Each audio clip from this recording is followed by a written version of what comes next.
Hi, everyone. Welcome back to another episode of Calm is Hot, short for Communication is Hot. I'm your host, Jade. My pronouns are she, hers. Today, we have a very special guest. They've been described as a visionary in the BDSM community. They've been interviewed by a ton of different people and news outlets. They've also built an empire, really, that encompasses so much, including education. Would you like to introduce yourself? Hi, everybody. I'm Mistress Marley. My pronouns are she, her, and bad bitch, whichever one you want to call me. I'm accepting of it. I am a pro dominatrix in New York City, and I specialize in financial domination.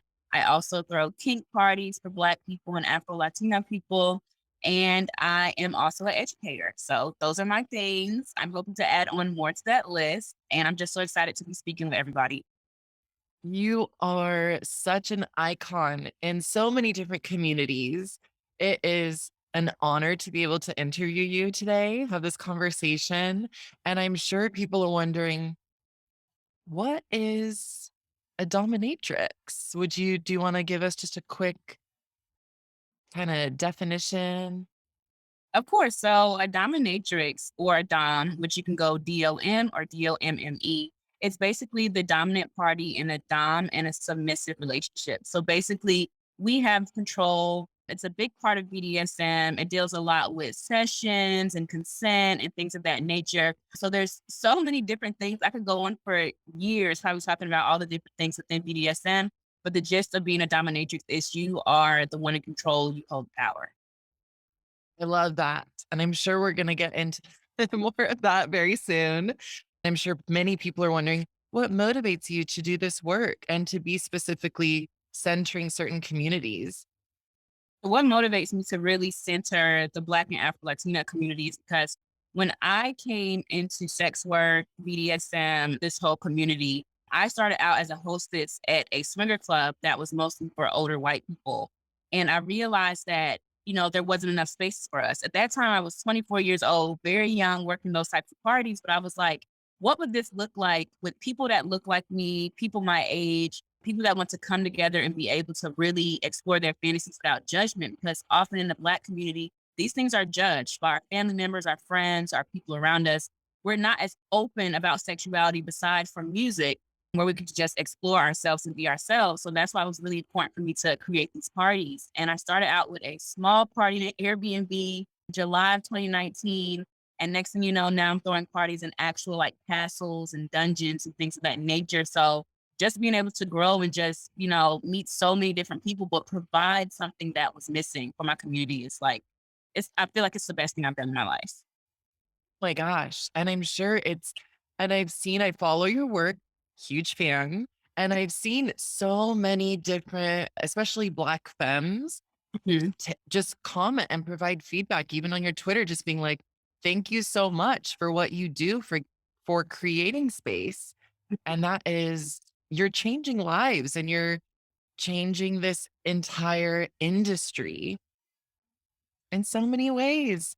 So many ways. It's just really important for us to just have our own spaces. I mean, there were times where I was just the hostess at the swinger party, the white club I worked at, and I felt like I was being looked at as a fetish. I felt like, I was being kind of like disrespected, which I didn't realize until later. I would go home and be like, wait, they said something really inappropriate to me in regards to my race. Like, just feeling like you're being watched. But I started Black and Kinky because I was like, I want us to not only come together and explore sensuality and sexuality, but also I want us to feel like when we're leaving with lifelong friends. I mean, there's been people that have come to my parties that are engaged now, that are together now, like, met their partner at my party. So it's like just creating those connections is what makes this all worth it.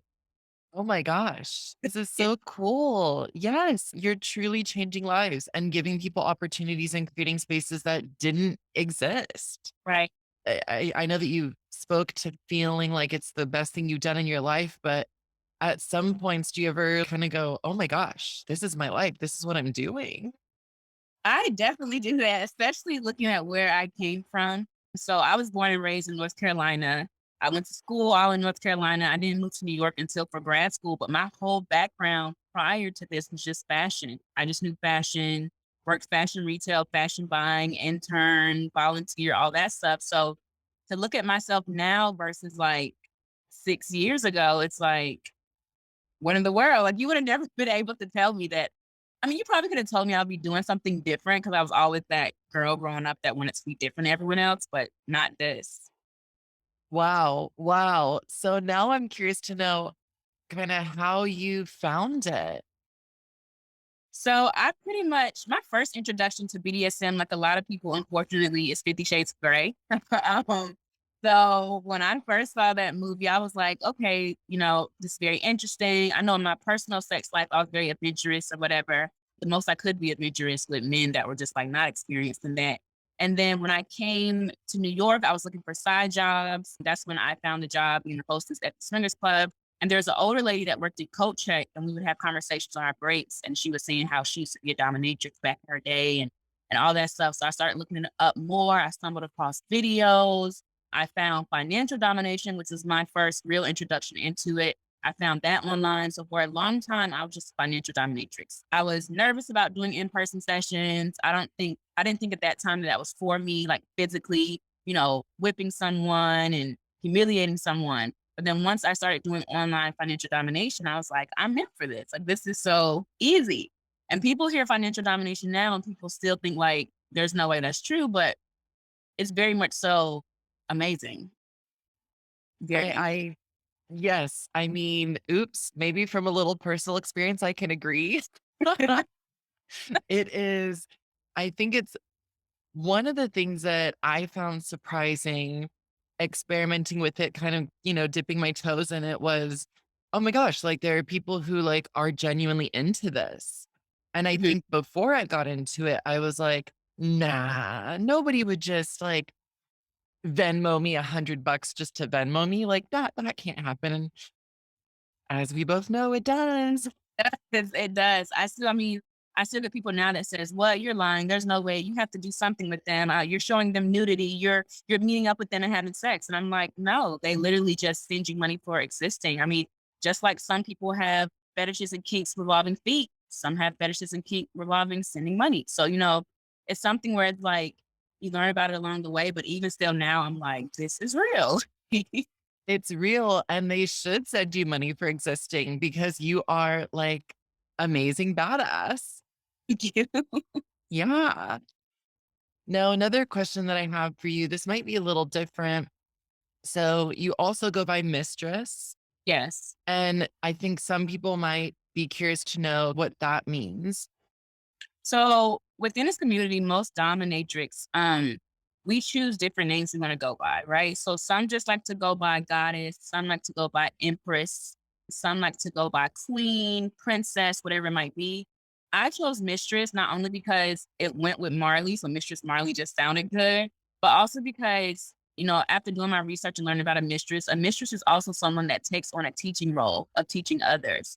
So not only am I teaching other doms or other people that want to enter the kink world, I'm also teaching my subs when I have session with them. I'm teaching them how to approach me. I'm teaching them how to treat Black women. Majority of my subs are white men. I'm teaching them, how to approach me, how to respect me, but I'm also teaching them on how to respect themselves and how to know what they need to come to me. Because yes, we're in control. We have all the power, but at the end of the day, the subs safety matters too. So you have to think like, this is a whole human being I'm working with. It's not just an object that, no matter what we might say in humiliation, at the end of the day, we know they still have wants and needs that we have to tend to. Love that. And very quickly, I just want to go back to you are providing education, and especially as a Black woman, if you are educating white men about how Mhm. to treat Black women, you should be compensated. Right. Exactly. That is the least they can do. And Right. also, I love that you're speaking to the reality that no matter what the power play is, there's always got to be this point of recognition of the humanity Mhm. and that subs or doms who are all parties involved do deserve some care and whatnot. And I'm assuming that comes in the form of aftercare. Yeah. So there's aftercare. I also like to do something called Beforecare. So my Beforecare can either be in session or beforehand in text conversation, whatever it might be. It's really just me asking them where they are mentally because I think sometimes in this industry, we look at checking on them after. But it's like, we need to know what they are before. How are they before? What's going through their head? What have they been through the past few months? Did anything happen with a previous dom that they didn't like and they would not want it to happen again, you know? So I think before care is also very important. Yes. Oh my gosh, you are a visionary. Like, what? Everybody's stuck in aftercare only, and you're like, wait, also this. Right, exactly. Oh my gosh, I love this. Thank you so much for just expanding Of course. the whole world and experience for people. There is a reason you are so popular. Yeah, Yeah, you are too kind. I love it. I'm like, oh, I just give credit where credit's due. well, I appreciate that. Yeah. Now, I think some people might be wondering what your experiences have been as an educator.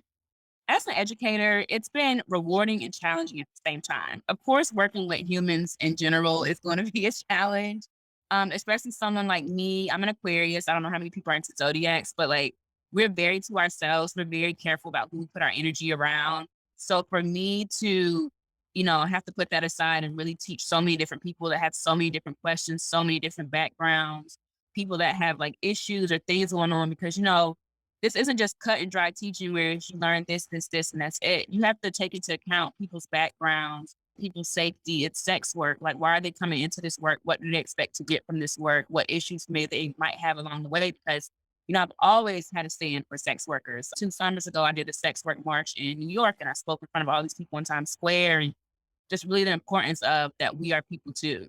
So I think my only challenges with educating is sometimes feeling like you can't reach everybody, even when you try your best. And I'm working on that slowly in the sense of you can't please everyone. People learn in different ways.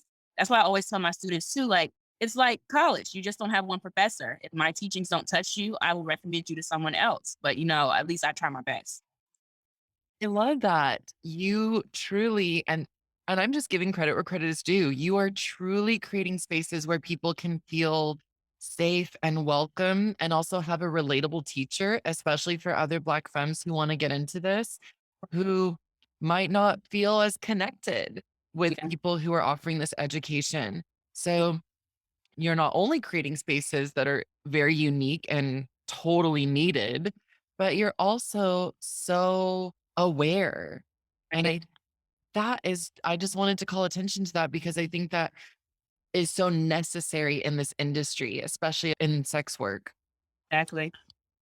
I was going to bring this up at the end of at the end of the episode, but you have the Sex Academy, correct? Yes. Do you want to say more about that? Yeah, so I have the Sex Academy. It's hosted on Patreon. It is for 18 and up. So basically, it's a learn as you go type thing. So Sex Academy has been around since March 2020. I started it at the beginning of the pandemic, and it kind of just grew. There's over 100 courses. There's videos. There's photos. There's text courses. There's so many different things, and you kind of just subscribe. It's only $5 a month. I try to make it very affordable for a lot of people. And you just learn so many different things from safety and sex work, consent, marketing yourself, advertising, how to set up session, how to protect your identity. I mean, I could just go on how many classes there are, but there's so many different things. And it's really for the beginner sex worker, or it's even for the sex worker that might have left and needs to come back and just kind of, you know, brush up on those skills that they once had. So it's a place for everyone, and it's for all genders, all races. It's just for everybody to come and learn. Wow. Oh my gosh. You are you are a badass. And you should be getting paid way more than you're just everyone go pay. Everybody. Yes, take the course, enroll in the course, and also send tips. Yeah, tips.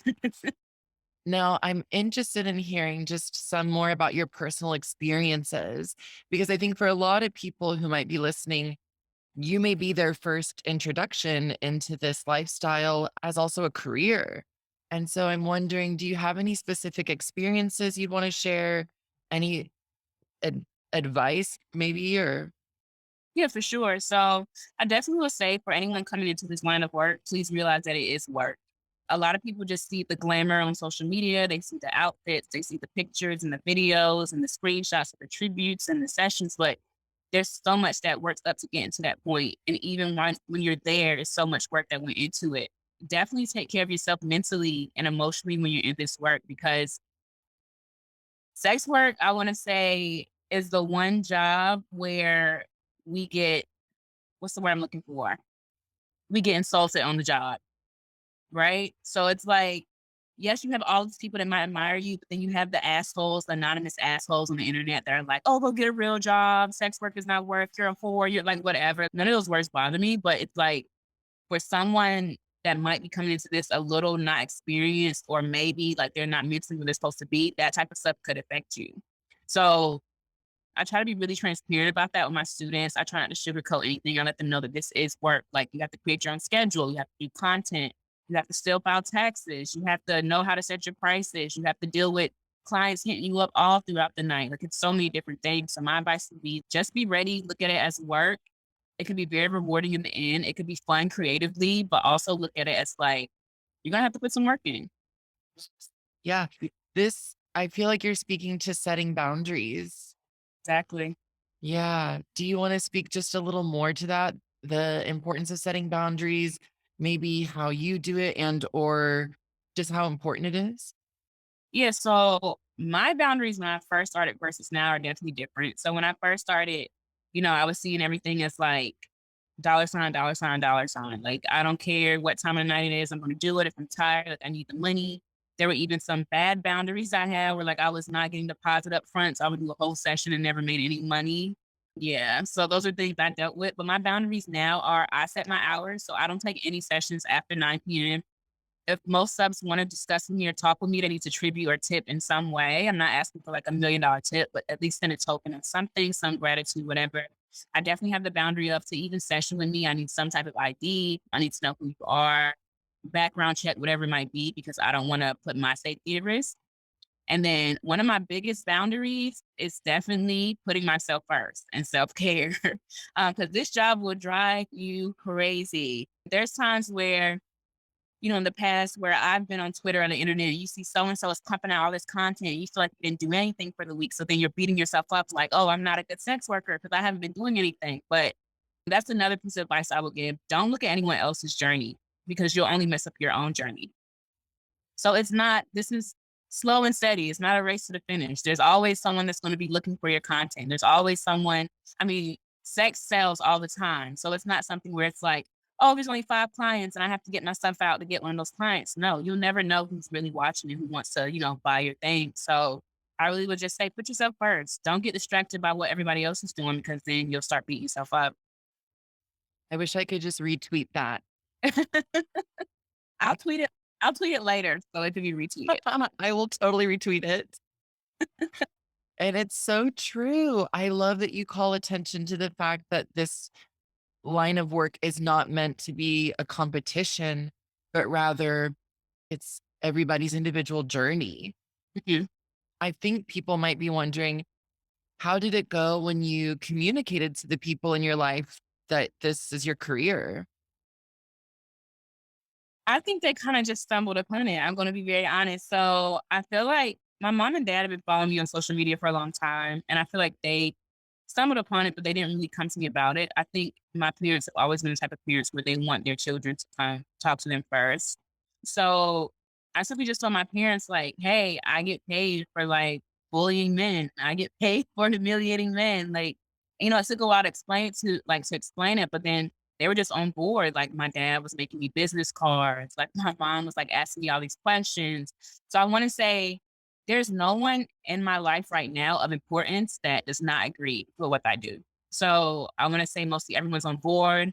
I mean, even my friends work my events. One of my best friends, my assistant, my other friends, bartend. Like, everyone is pretty much on board with it. And I think that's because growing up, I was always that girl that had her own identity.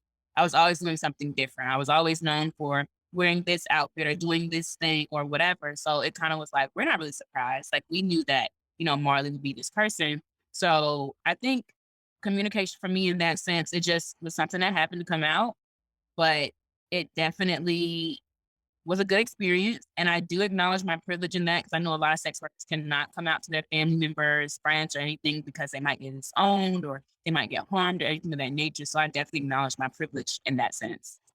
Wow, wow. And I'm loving the fact that you have the supportive family. I'm loving the fact that you have supportive friends and networks and just calling attention to the mental health aspect of this line of work. I think it's necessary that sex workers have support and people who we can trust. And so it's beautiful to hear you speak to this. And I also am so grateful that you kind of have this openness. I'm also interested in knowing just a little bit more about your journey in Mhm. terms of like the progression, right? Because you went from working at the club to now being interviewed by like New York Times and everybody, and quite quickly over just a few years. How has that been? I want to say it's still definitely a shock, but it's not something that I feel like I didn't deserve. It was something that kind of just happened. I don't think there was ever a time where I reached out to anyone and was like, "Can you interview me for this?" I kind of just kept being myself, kept posting on my social media, kept doing the authentic work, whether it was the march, whether it was doing toy drives for sex workers with kids, whether it was doing backpack drives or, helping so many different people. And I just kept being myself. And I think the biggest thing that people see in my brand is that I'm really big on the videos. So I love making funny videos with my subs, videos in general that would get people talking. It just happens to come out. So seeing where I started to where I am now, I definitely can't say that I knew that was gonna happen, but I definitely can say I'm deserving. Only because I think I keep myself really humble. I did something that I didn't see when I first came into this. I didn't see other doms teaching new baby doms or, teaching them how to do this and that or whatever. So there was a lot of gatekeeping going on in the industry where it's like, we're not letting anyone know anything. We're just gonna, you gotta learn how we learned. You gotta just like, no, I didn't believe in that because there were so many things that I wish I would have been taught when I first got into this. So like I said, just creating those spaces and, seeing where I am now, I can only go up from here, and just knowing that like I'm only 28. I just turned 28 last week. So it's like, yeah, so it's like just Happy birthday. just seeing how much I've accomplished in such a short time, and it's like I think the biggest reason why the universe is so putting all these blessings on me is because I've stayed authentic and my one thing is to really help. And, that's just how I feel. You are so deserving. I Thank love that. Yes, I love that you use that word. You truly are. And I only hope that you continue to grow your empire. And coming to a close, I just want to give some time and space for us to talk about things that you you. have as upcoming projects and opportunities for folks. We'll Yes. also put that information in the bio, but you have the lingerie line geared towards sex workers that you recently launched. Yes. Yes. And was part of that really exciting because of your background in fashion? Yeah, so it was a part of me feeling like fashion once was my baby, and I kinda pushed it away a little when I got into this lifestyle. So it was a part of me being able to connect with something that once brought me happiness. I feel like sometimes in sex work, we get so caught up in the work that we forget to bring on hobbies or do other things that are important to us. So me bringing back the lingerie line is like, not only is it a business venture, but I'm still looking at it as a hobby, just being able to put those things together. And I really want to gear it towards sex workers because I see all these lingerie lines in their campaigns, and I'm like, there's never a campaign for sex workers, and we're the one that we buy all the stuff. We have to have this type of clothing for whether we're stripping, webcamming, escorting, whatever we're doing, we are wearing the sexy clothing. And so I felt like that was something that was missed. So that's why I really was big on like gearing up towards sex workers, and even a percentage of the sales that I get go towards mutual aid funds for sex workers. So yeah. You just consistently blow my mind. You're like giving back in every avenue of life. And I'm very honored to know you. And you're also working on opening up a dungeon in Brooklyn. Yes. So that will be open, I want to say in the next 2 weeks. We began some amazing donations from the community. Me and my business partners, Goddess Rue and Goddess Bria, we saw how there was like a lack of dungeons owned by Black women. And also just us having like trying to book with other dungeons, feeling there's passive aggressiveness from like the white dungeon owners. And always just being gave the run around and feeling like we're being watched while we're doing sessions. So we are like, we need a space where like it's ran by us for us, you know. So that's why we're gonna open our dungeon and it's gonna be amazing. And I'm very excited for that. I am so excited for you to open it. Yeah. And then the other event that I wanted to give you space to just speak to so you're also doing the goddess brunch. So I've been doing a goddess brunch since I want to say 2019. So the next one will be in DC. I try to go to different cities throughout the year. And basically, Goddess Brunch is a space for aspiring or current doms, sex workers, whatever umbrella you fall under, to come and basically have brunch, network, and you also learn. So we'll have real submissive men there, and they get to practice on the submissive men. They get to have a full line of brunch. They get to have mimosas. They get to connect with me and other doms. It's just an all around, just kind of like event where we truly connect. And I wanted to start that event because I'm like, yeah, there's a lot of dungeon events out there, but what dungeon events are mixing brunch and making it really like a fair where we dress up and feel like really good and meet other people that's in the industry or want to get in the industry. So we've had so much fun at Goddess Brunches. I don't know about you, but growing up in my culture, food was always the center of gatherings. And so it's like when I heard about the goddess brunch, I was like, oh my gosh, this is the coolest event I've ever heard of. Yeah. So I'm So so grateful that you host it. yes, yes. I love it. It's such a good time. And I get to also my assistant, like I said, who's my best friend, gets to come and helps me out. And I meet so many different people and I connect with so many different people. And it's just a good time. Yeah. February 19th, I'm having a party for Black and Kiki called Femme Fatale. So yeah, it's a party for Black femmes to come together and just sexually explore and learn and just well, not really learn because this is more like a party. But you know, people watch other people and learn too, but like different kink things. There's you don't even have to be in the kink world to come if you just want to like, be around other femmes, stuff like that. So it's gonna be a good time. Oh my gosh, that's so cool. And I am so grateful for you. Are there any final thoughts that you have as we come to a close? Maybe something that we didn't get to talk about that you want to mention, or anything you want to go back and just speak more on, or So I have a class coming up on February 25th. It's a virtual Zoom class. I'm currently promoting it on my website, my Twitter, my Instagram. Basically, the class is called Femdom and Findom and learning humiliation and how to get treatments. Because I think one of the biggest questions I get is, how do I humiliate someone online? How do I humiliate someone in person? I never know what to say. I never know how to fill up the time. So I'm going to thoroughly teach that class. It's a 2-hour course and it's going to be a great time. It's $15 and I'm gonna actually have a real sub that I'll be humiliating on camera so people can be able to see, like, how that goes, so, yeah. you are just consistently educating everybody, and I'm here for it. Yes, thank you. Yes, maybe I'll have my students sign up for it as extra credit. That would be great. Wait, They'll we're gonna laugh, we're gonna learn, we're gonna have a good time, but yeah, truly. I love that. Thank you so much for your time, your emotional labor that you've put in just by participating in this conversation and for being you. Thank you so much. Yeah. Until next time. Bye.